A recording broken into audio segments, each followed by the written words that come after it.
Now this one's for all you sports fans out there. Is the Pokemon Porygon an invasive species? Because this beautiful pink and blue duck is both a sentient, living creature that has been introduced into wild environments, but also a computer program made at the tech giant Silph in Pokemon's Kanto region. Now obviously that's not natural. It was made in a lab, but is it a danger to the local environments? Now that's the real question. An invasive species is defined as any species non-native to the ecosystem and whose introduction causes harm to that ecosystem and its inhabitants. So the question isn't as simple as whether a Porygon was born to the region, we need to know if its arrival changed the area for the worst. Porygon definitely falls under that first criteria. They were created in a lab in the Kanto region to serve as autonomous Pokemon assistants, acting freely in difficult environments without the need to eat or breathe. It's helpful in computer security, and there are even designs to have it assist in space travel. But to answer that second question, we'll have to investigate the environments that Porygon has begun to live in. Porygon seems to have been cleared for public consumption, being a possible prize in the Celadon City Game Corner. Porygon is most commonly obtained in-game through this method or as a hand-me-down from someone else as a gift. And all this tracks. Porygon is a piece of tech. It was built by scientists. The only way that you should be able to get one is at the store, or I guess from an old man. But despite this, it has begun making its way into wild populations and somehow propagating itself in these environments. I mean, this is like if Samsung Galaxy S7 cell phones started spawning in the forest. And that's a great phone, by the way. No, I'm being serious. Okay, anyways, it would be like that, and that's why it's so concerning. Porygon is very unique as a wild species, as it only seems to appear under very specific and contrived circumstances, most likely because of its odd point of environmental entry, coming from an industrial setting and then somehow setting up shop as wildlife. Porygon is also a genderless Pokemon, and only capable of breeding in the daycare with Ditto, and Silph additionally claims that Porygon is equipped with anti-duplication technology, so it's pretty unlikely that any small wild groups of Porygon will be capable of overpopulating an ecosystem. More reasonably, these are groups of Pokemon that have been discarded or released by their trainers and then taken refuge in the following habitats.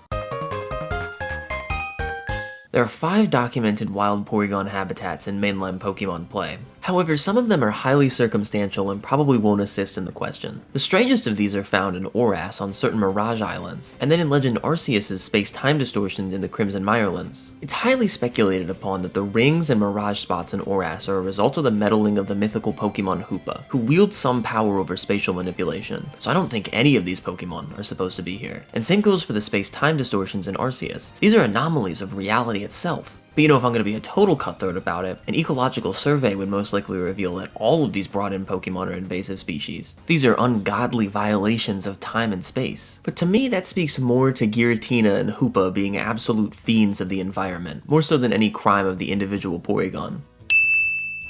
And then we have the issue of Sinnoh's Trophy Garden. This was actually the first place in any game where you could catch your own Porygon, but the Pokemon here aren't exactly wild like we're looking for. Mr. Backlot, a big business type guy, owns the mansion and the trophy garden behind it. And there are some wild creatures out here. You've got your classic birds and rats, even some bugs. But Mr. Backlot is also a bit of a massive pants on fire, dishonest liar.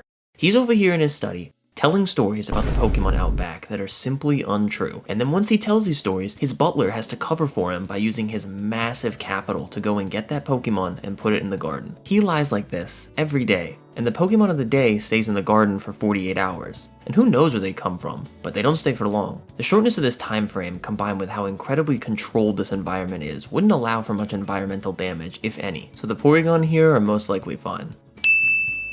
The White Forest in the Unova region shares some similarities to this, with Porygon inhabiting the area if the correct trainer is at the forest. The Pokemon that are present in the forest at any time is solely based on what NPCs are currently living there. From an ecological perspective, this is an extremely unusual way of determining environmental balance. I would have to guess that these trainers are the caretakers or the tenders of the individual populations, and that Backpacker Herman is a shepherd of sorts over the Porygon. But what I do know for certain is that this environment is healthy. White Forest is a place described as nature's bounty. The setting is serene and peaceful. I dare say even that I'm surrounded by beauty here. Nature is emphasized and at balance. It's very interesting that a completely artificial Pokemon is capable of taking up residence here though. I'd say it's a major sign that Porygon can peacefully live alongside the other Pokemon, and at least not negatively contribute to the habitat. This seems like an example of a species that is merely non-native, but still doing very well.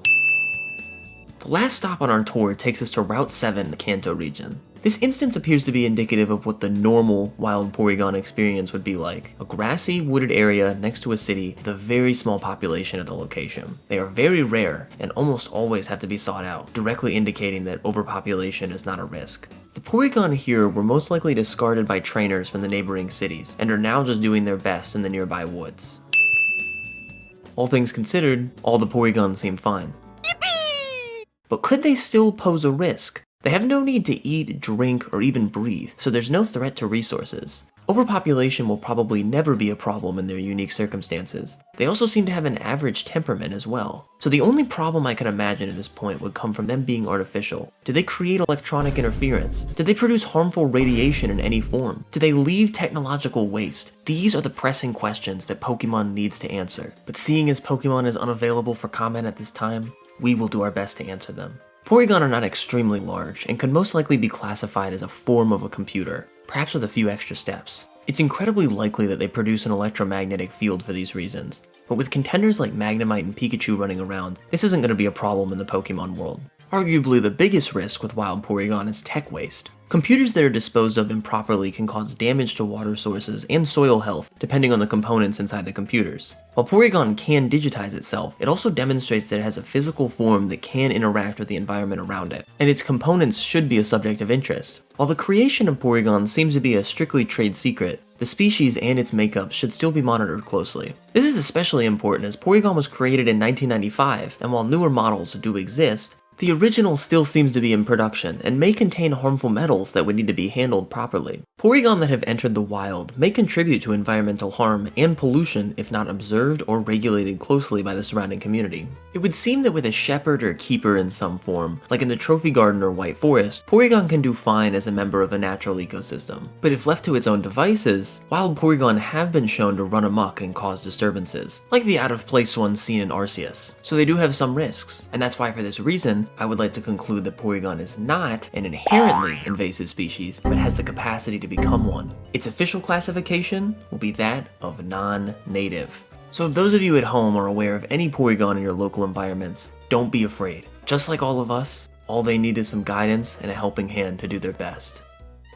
Ah, the novel Porygon. Hope you enjoyed that one, folks.